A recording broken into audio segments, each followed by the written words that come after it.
Hello guys, this is Ankur Kaushik and you are welcome to our channel UPSC accessible. आज का हमारा topic है fog and mist. Fog और mist के बारे में आज हम पढ़ने वाले हैं। चैप्टर 11, चैप्टर का नाम है water in the atmosphere, class 11th geography NCERT. ठीक है, ये टॉपिक हमारा चल रहा है फॉग एंड मिस्ट। देखो, पहले मैं आपको बताऊं फॉग के बारे में, थोड़ा बताता हूँ फॉग होती क्या है। फॉग एक्चुअली एक ऐसा बादल है, एक ऐसा क्लाउड है जो कि अर्थ के सरफेस के पास जिसका फॉर्मेशन हुआ है।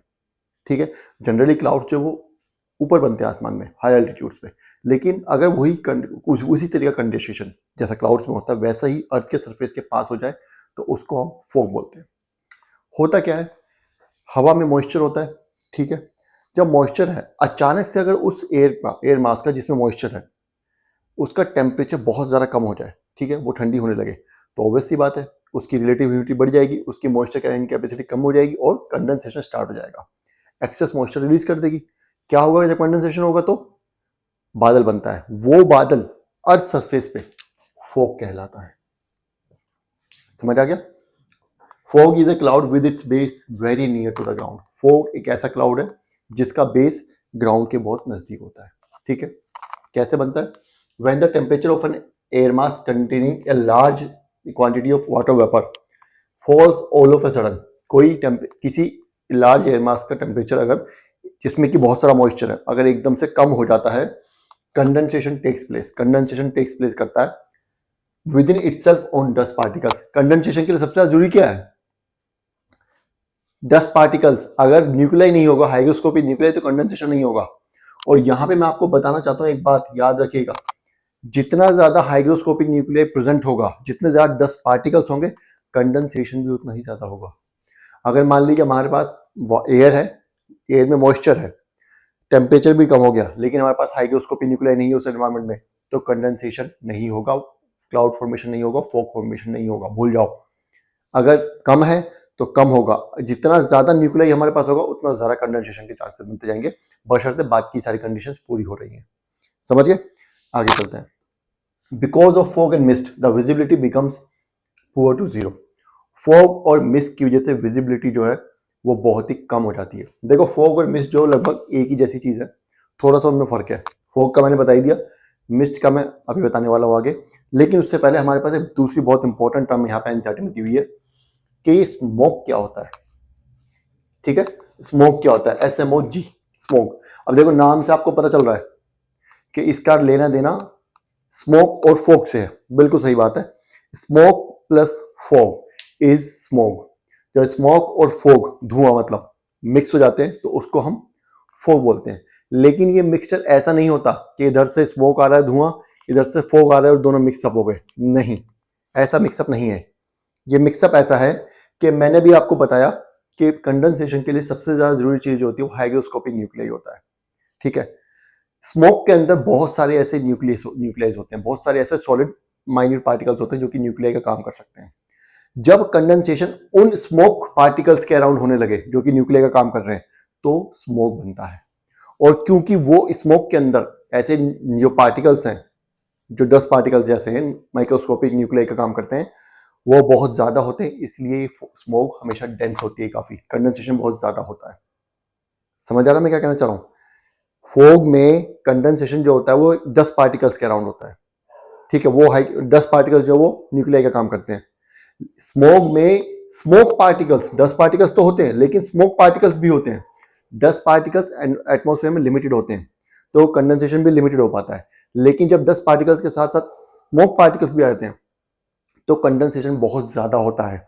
क्यों? क्योंकि जितना ज्यादा न्यूक्लियाई होगा उतना ज्यादा कंडेंसेशन होगा, बशर्ते मॉइस्चर होगा एयर में। ठीक है, in urban and industrial area. अब ये स्मोक होता कहाँ पे है? स्मोक जो है वो होता कहाँ पे है? ये ज्यादातर ऐसी जगह पे होता है जहाँ पे बहुत ज्यादा धुआं होता है। वो धुआं गाड़ियों का भी हो सकता है, वो धुआं ऑटोमोबाइल्स का भी हो सकता है, और वो धुआं किसी और चीज का भी हो सकता है, फैक्ट्रीज वगैरह से भी आ सकता है। ठीक है, सॉरी, गाड़ियां और ऑटोमोबाइल्स एक ही होते हैं, मैंने दो बार बोल दिया। तो क्या कह रहे हैं? In urban and industrial centres smoke provides plenty of nuclei. Smoke की वजह से प्लेंटी ऑफ न्यूक्लियाई मिल जाता है। कहाँ पे? अर्बन और इंडस्ट्रियल एरिया में। अर्बन एरिया में पता ही है गाड़ियां वगैरह चलती हैं, इंडस्ट्रियल एरिया में चिमनीज वगैरह होती हैं, धुआं निकलता है।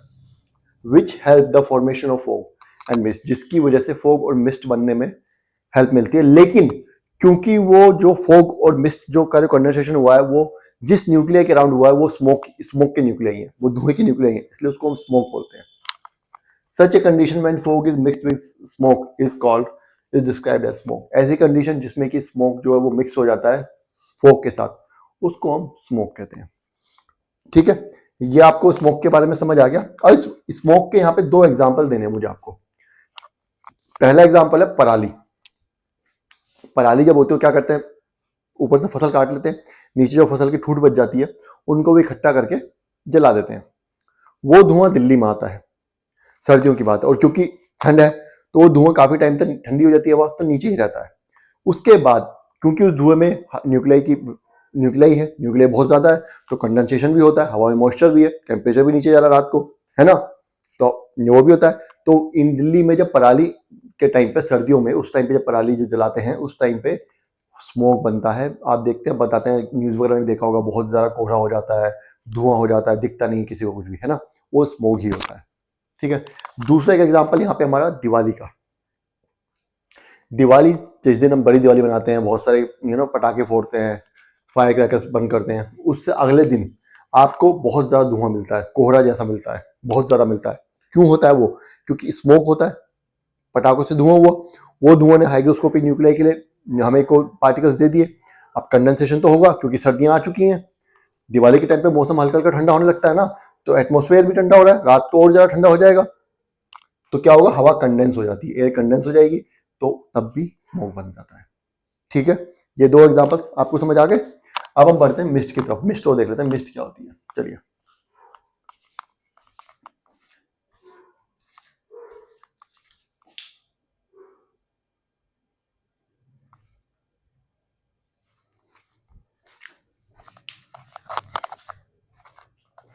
चलिए अब आ जाते हैं हम, देखो फॉग और मिस्ट में डिफरेंस क्या है। What is the difference between fog and mist? Fog और मिस्ट एक ही तरह के होते हैं, बिल्कुल उनमें कोई ज्यादा फर्क नहीं होता। सिर्फ इतना फर्क होता है कि फॉग कंपैरेटिवली ड्रायर होते हैं और मिस्ट में जो मॉइस्चर कंटेंट है वो फॉग से ज्यादा होता है। ठीक है, अगर एयर में बहुत ज्यादा मॉइस्चर है तो मिस्ट बनती है, और अगर कंपैरेटिवली कम मॉइस्चर है तो फॉग बनती है। कई बार आपने देखा होगा, जिसको कि हम कुहासा बोलते हैं, पाला बोल देते हैं गाँव वगैरह में, के पाला पड़ रहा है। आप जैसे कोहरा है, आप कोहरे में जाएंगे, आप इस तरीके से हाथ हिलाइएगा तो आपके हाथ में पानी आ जाएगा। या आप बाइक पे जा रहे हैं, हेलमेट वगैरह पहना हुआ, टोपी पहनी हुई है, तो आपके चारों तरफ बालों में, इधर उधर कपड़ों पे बर्फ के छोटे छोटे क्रिस्टल्स मिल जाते हैं, पानी मिल जाता है ना, वो मिस्ट होती है वो भी फॉग ही, लेकिन उसमें क्या है, उसमें मॉइस्चर कंटेंट थोड़ा सा ज्यादा है, बस इतना फर्क है। फॉग के बारे में मैंने बता दिया क्या होती है, मिस्ट बता दिया, मिस्ट भी एक तरह की फॉग ही है, उसमें मॉइस्चर पानी ज्यादा है। ठीक है, चलिए अब आगे देखते हैं। The only difference between the mist and fog is that mist contains more moisture than the fog. बस इतना ही डिफरेंस है कि मिस्ट में फॉग से ज्यादा मॉइस्चर होता है।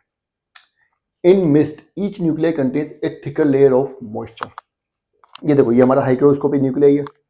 ठीक है, इसके अराउंड कंडेंसेशन हो गया। ठीक है, जो इसके अराउंड वाटर वेपर जो वाटर में कन्वर्ट हो गया, तो इसके ऊपर स्टिक कर जाएगा, इसके ऊपर, तो हमारा फॉग बनेगा, बादल बनेगा, क्लाउड बनेगा। लेकिन मिस्ट में जो लेयर है ये थिक होती है, पानी की लेयर जो होती है ना मॉइस्चर की, ये थिक होती है, इसीलिए हम उस पानी को फील भी कर सकते हैं। ऐसे जब हम हाथ वगैरह हिलाएंगे या बाइक वगैरह पे जाते हैं तो हम फील भी कर सकते हैं। समझ आ रहा है? चलिए आगे क्या कह रहा है। Mist are frequent over mountains. Mist जो है वो ज्यादा फ्रीक्वेंट होती है माउंटेन्स पे। As the rising warm air up the slopes meet a cold surface. अरे पहले बता चुका हूं मैं, ये हमारा माउंटेन है, यहाँ पे वैली है, वैली में क्या होगा, दिन में हवा गर्म होगी तो ऊपर उठने लगेगी, यहाँ पे जाएगी, रात को क्या होगा, ये सरफेस कंपैरेटिवली ठंडा वैसे ही है क्योंकि ऊंचाई बढ़ गई है, रात को और ज्यादा ठंडा हो जाएगा। ये हवा जो है क्योंकि वार्म है, नीचे पानी भी होगा, माउंटेन है तो पानी भी होगा, मॉइस्चर है, मॉइस्चर इसमें है ही, तो यहाँ पे जब जाएगी एकदम से ठंडी हो जाएगी तो मिस्ट बनेगी क्योंकि इसमें मॉइस्चर होगा। पहाड़ों के आसपास पानी तो होता ही है, तो इसलिए वहां पे मिस्ट जो है पहाड़ों के आसपास ज्यादा बनती है।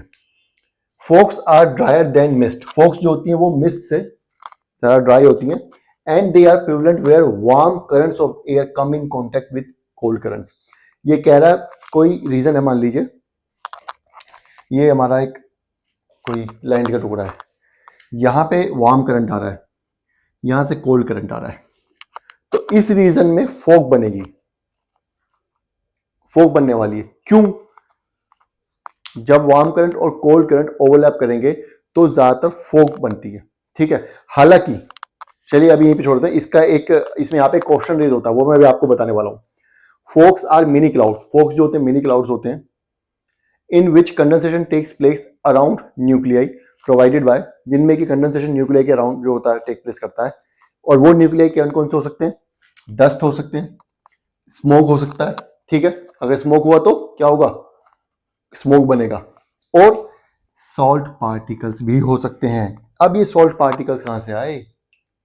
मैंने आपको इससे पहली लाइन में क्या बताया कि फॉक्स जो होती है ड्रायर होती हैं, they are prevalent over warm currents of air coming contact में कोल्ड करंट्स, ठीक है। जब वार्म करंट ऑफ एयर जो है कोल्ड करंट के उसमें आएगा, जब वार्म करंट और कोल्ड करंट जो है वो मिलेंगे तो फॉग बनती है, ठीक है। लेकिन यहां पे क्या क्वेश्चन आ रहा है कि सॉल्ट पार्टिकल्स कहां से आया? ये हमारा ओशन से आते हैं।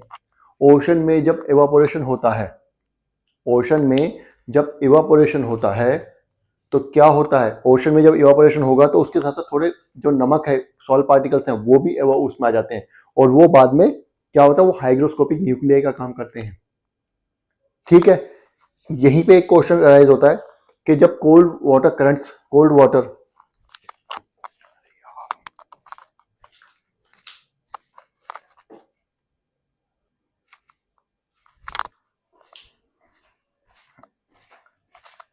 ठीक है, तो ये आपको समझ आ गया। मिस्ट तब बनती है जब मॉइस्चर कंटेंट ज्यादा होता है, और जनरली माउंटेन स्लोप्स पे बनती है फ्रीक्वेंटली, ठीक है। ज्यादातर मिस्ट माउंटेन स्लोप पे बनती है। फॉग कब बनती है? फॉग बनती है जब फॉग जो होती है कंपैरेटिवली ड्रायर होती है, और जब वार्म करंट और एयर करंट, और सॉरी वार्म करंट और कोल्ड करंट, मान लीजिए इधर से वार्म करंट आ रहा है, इधर से कोल्ड करंट आ रहा है, ये दोनों जब मिलेंगी तो ऑब्वियस सी बात है ये डेंस है, ये नीचे जाएगा। दोनों ही कंडीशन में वार्म एयर ऊपर जाएगी, दोनों ही कंडीशन में। अगर कोल्ड एयर एक्टिव है तो भी वार्म एयर ऊपर जाएगी, वार्म एयर एक्टिव है तो भी ऊपर जाएगी, ठीक है। लेकिन क्या, क्योंकि हल्की है, जाना उसको ही है। लेकिन क्या होता है जब ये ऊपर जाएगी, जब ये ऊपर जाएगी तो क्या होगा? यहाँ पे ऊपर जाके इसका टेम्परेचर कम होने लगेगा, और नीचे से कोल्ड करंट आ रही है, नीचे से भी टेम्परेचर कम हो रही है ना। तो क्या होने लगता है? इसका टेम्परेचर एकदम सडनली कम जाता है, और यहाँ पे क्या होगा? यहाँ पे कंडेंसेशन होने लगता है और फॉग क्रिएट होती है, ठीक है। ये क्वेश्चन आपका सोल्व हो गया। दूसरा यहाँ पे क्वेश्चन क्या आता है? सॉल्ट पार्टिकल्स के अराउंड कंडेंसेशन हो जाता है, लेकिन कैसे होता है? सॉल्ट पार्टिकल्स कहाँ से आए? सॉल्ट पार्टिकल्स हमारे सी से मिलते हैं। जब एवापोरेशन होता है तो जो समुद्र का जो पानी है उसका इवापोरेशन होगा, तो इवापोरेशन के साथ साथ वाटर वेपर के साथ साथ कुछ सॉल्ट पार्टिकल्स भी एयर में आ जाते हैं, जो कि उधर उधर फैल जाते हैं और बाद में हाइड्रोस्कोपिक न्यूक्लियाई का काम करते हैं, ठीक है। यहां तक आपको समझ आ गया? ये टॉपिक खत्म हो गया। अगली क्लास जो होगी हमारी क्लाउड्स के बारे में होगी। क्लाउड्स के बारे में हमें पढ़ना है, वो हम डिटेल में पढ़ेंगे, ठीक है, नेक्स्ट क्लास में। तब तक ये वीडियो आपने देख लिया, कुछ अगर समझ नहीं आया तो कमेंट कर दीजिएगा, मैं दोबारा बता दूंगा, ठीक है। और बाकी अगर क्या बोलते हैं कि अगर वीडियो पसंद आई है तो लाइक कीजिएगा और चैनल को सब्सक्राइब जरूर कीजिएगा। Thank you.